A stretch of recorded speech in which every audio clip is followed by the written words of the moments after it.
Today we're diving into a head-to-head comparison between the brand new Sony FX5 and Sony FX3. The FX5 steps things up with a 16.6 megapixel stacked full-frame sensor, internal 16-bit XOCN RAW recording, and triple base ISO for greater flexibility across changing light. On the other hand, the Sony FX3 offers a proven 12.1 megapixel sensor, excellent low-light performance, and an included XLR handle in a smaller, more accessible package. Both cameras provide dependable autofocus, active cooling, 5-axis stabilization, and 4K recording at up to 120 frames per second. So the big question is, should you save money with the reliable FX3 or invest in the more advanced production tools of the FX5? Well, let's dive into a detailed comparison of these two cinema cameras and see which one is the right choice for you. And if you find this video helpful, please help out the channel by giving it a like and subscribing. Let's kick things off with design, handling, and monitoring, because this is where the practical differences become noticeable. The Sony FX5 weighs around 750 grams and introduces a larger 3.5-inch widescreen touchscreen, which gives filmmakers a clearer and more useful view when checking focus, framing, and exposure. Its Venice-inspired controls and optional electronic viewfinder also make it feel closer to a traditional professional cinema camera. The body remains compact, although the viewfinder and optional XLR handle compete for the same top mounting area, so using both together is not straightforward. On the other hand, the Sony FX3 weighs about 715 grams, measures roughly 130 by 78 by 85 millimeters, and includes an XLR handle in the standard package. It also provides multiple mounting points, front and rear tally lights, a large recording button, and a familiar alpha-style interface that many solo creators will learn quickly. So, if you value professional monitoring and cinema-focused controls, the FX5 is stronger, but the FX3 is more convenient straight out of the box.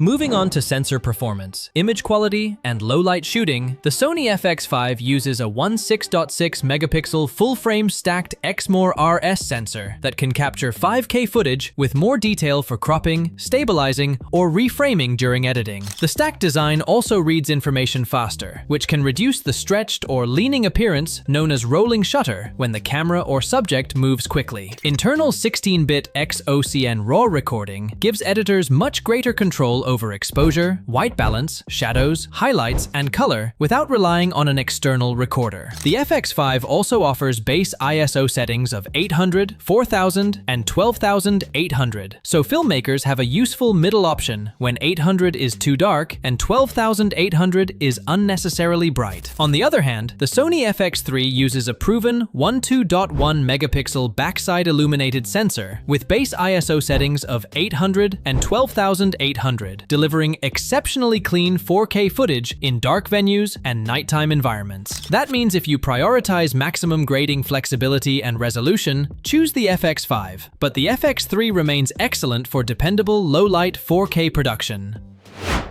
When it comes to frame rates, framing flexibility, and stabilization, both cameras can record 4K at up to 120 frames per second, which allows fast action to be slowed down smoothly for weddings, commercials, sports, or music videos. The Sony FX5 goes further with 5K recording and an open gate mode at up to 60 frames per second. Open gate uses more of the sensor's full 3x2 area, giving editors additional space to create horizontal, square, and vertical versions from the same shot. It also includes several anamorphic de-squeeze options, which display footage from specialized anamorphic lenses in the correct proportions during filming. A planned firmware update is expected to add 4K recording at up to 240 frames per second, although that feature should not influence a purchase until it is officially available. On the other hand, the Sony FX3 already provides proven 4K at 120 frames per second and Full HD at up to 240 frames per second with a familiar workflow. Both models include 5-axis stabilization and active mode for smoother handheld footage. So, if you value open gate framing, anamorphic support, and greater slow motion potential, the FX5 offers more creative flexibility.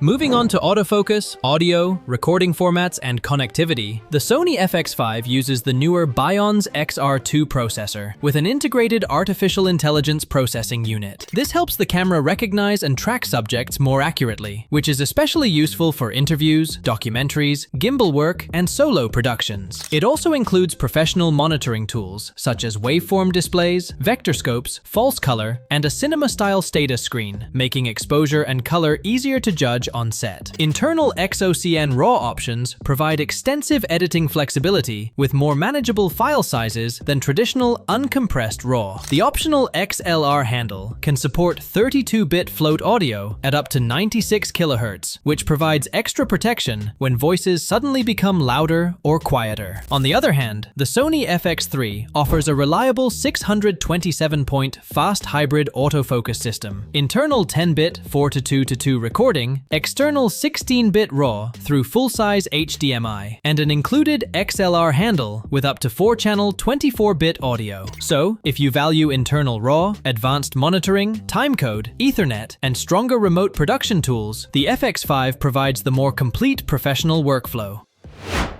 As for my final verdict, the Sony FX5 is the better choice for commercial filmmakers, cinematographers, and production teams that need 5K open-gate recording, internal XOCN RAW, advanced monitoring, and more flexibility in post-production. On the other hand, Sony FX3 is ideal for wedding shooters, YouTubers, documentary creators, and solo operators who want excellent low-light 4K, reliable autofocus, and an included XLR handle at a lower cost. That's all for today's video, so subscribe for more comparisons and comment below if you have any questions.